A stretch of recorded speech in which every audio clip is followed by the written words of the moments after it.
Iran की तरफ से सख्त वार्निंग भी आई है कि मुश्तबा खामनेई हमारा पहला टारगेट है। हमने उनके लिए डेथ मार्क जो है लगा दिया। 1.5 से 2 करोड़ लोग जो हैं इसमें शरीक होंगे। घटिया दुश्मन कोई भी शरारत कर सकता है। आज से शुरू होने वाली जो रसूमात हैं ये 7 रोज़ तक जारी रहनी है। तो वहाँ पर वाज़िया तौर पर ईरान का बयान सामने नज़र आता है कि अगर इसराइल ने कोई ऐसी हरकत की, आम लोगों को निशाना बनाया या मुश्तबा खामनेई पर जो है हमला करने की कोशिश की, तो फिर उसको ऐसा सबक सिखाया जाएगा जो तारीख में याद रखा जाएगा और उसका नामो निशान सफ़े अस्ती से मिटा दिया जाएगा। आयतुल्लाह खामनेई के जनाजे के दौरान किसी किस्म की शरारत बर्दाश्त नहीं की जाएगी। अगर इसराइल ने किसी किस्म की शरारत की तो उसका अंजाम मौत होगा।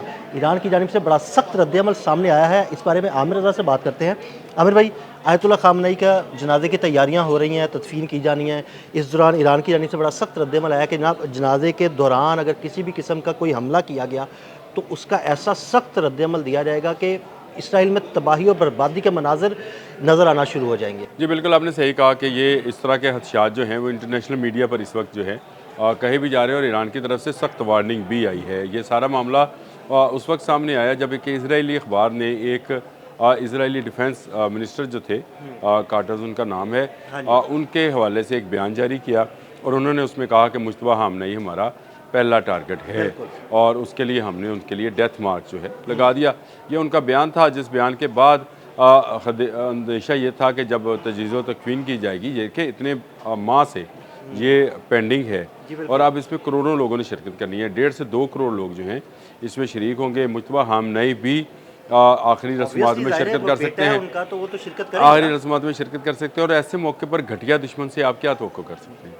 घटिया दुश्मन कोई भी शरारत कर सकता है, क्योंकि ये जो अमेरिका और ईरान अमन मुआहदा है जिसकी पूरी दुनिया तारीफ़ कर रही है और जिसके लिए पूरी दुनिया इंतज़ार कर रही है कि कब ये मुआहदा जो है वो मुकम्मल तौर पर ड्राफ्ट हो और उसके जो शराइत हैं दोनों ममालिक तस्लीम करें और उसके बाद आपने हर्मुज़ खुले, दुनिया में कारोबार खुले, मिडल ईस्ट में भी हाँ जी तजारत शुरू हो। इसमें अगर कोई रखना है तो वो इसराइल है। ये सब सारी दुनिया करने की पूरी कोशिश करेगा। इसीलिए ये क्योंकि आज से शुरू होने वाली जो रसूमात हैं ये 7 रोज़ तक जारी रहनी हैं। इसमें अभी तो आज तेहरान में इंटरनेशनल जो आएंगे मुख्तलिफ लीडरान, उनके लिए है। फिर आज सुबह जब 4 बजे के फजर के बाद जो है इसी में मुसल्ला इमाम ख़मीनी में लोगों को दीदार के लिए लाया जाएगा।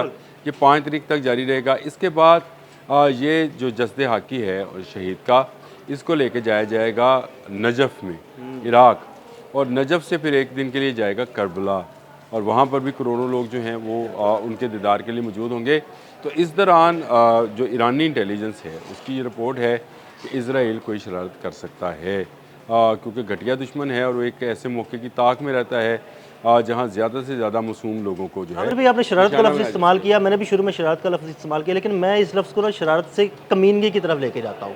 कमीनगी करेगा, दहशतगर्दी करेगा, ऐसा कोई मनसूबा बना सकता है। ये घटिया है और घटिया दुश्मन जो है हमें, क्योंकि एक पाला मुसलसल एक घटिया दुश्मन के साथ है जिसका नाम भारत है।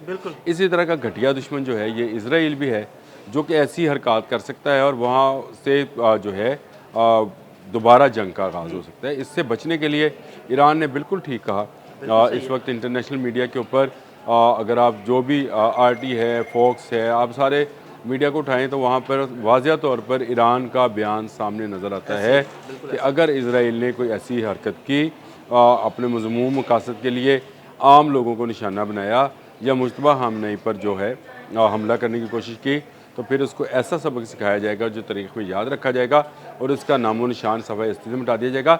ये मैं आपको एक बात बड़े वाज़ह तरीके से बताना चाहता हूँ कि उन्होंने इस फ्यूनरल से पहले एक बड़ी तब्दीली की है।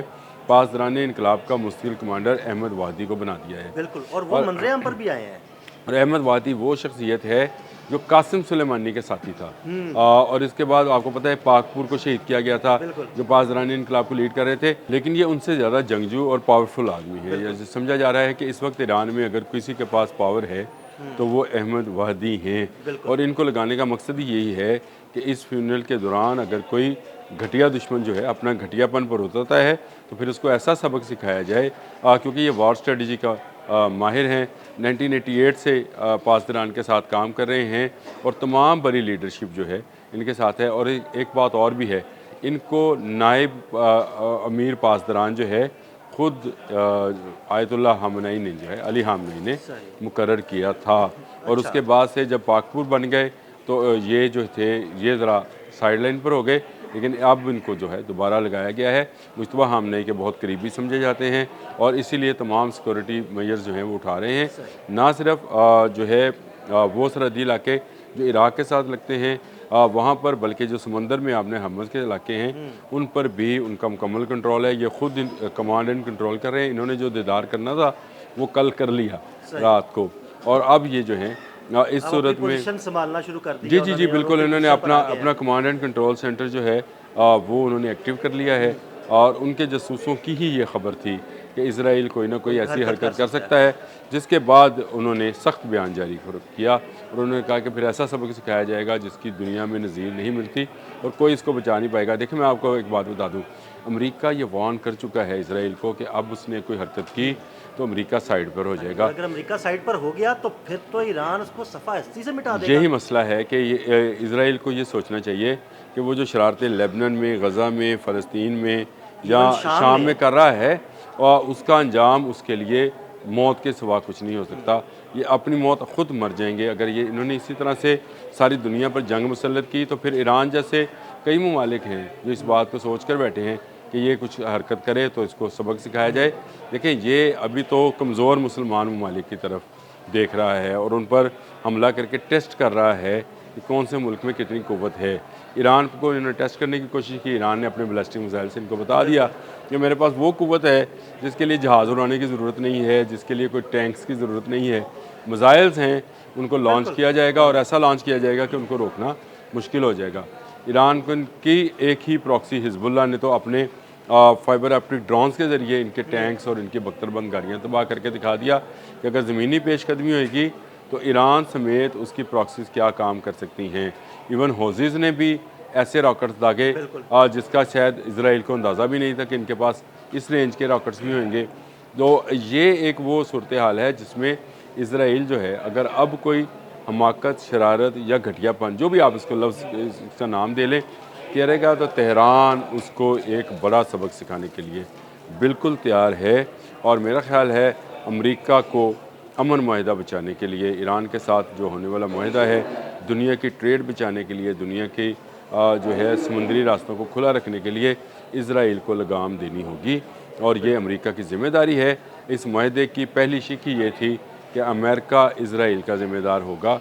अमेरिका अगर साइड पर होता है तो इसराइल जुर्रत नहीं करेगा और अगर आशीर्वाद अमेरिका देगा तो फिर जंग बड़े पैमाने पर शुरू हो सकती है, जिसके लिए हम दुआ गो हैं कि ऐसा कुछ ना हो। बिल्कुल, बहुत शुक्रिया आमिर भाई। आमिर भाई ने बड़ी तफसील के साथ इस सारे मामले पर रोशनी डाली। मज़ीद अपडेट्स के लिए हमें फॉलो करते रहें। अदील अहमद और आमिर रज़ा को इजाज़त दीजिएगा। अल्लाह हाफ़िज़।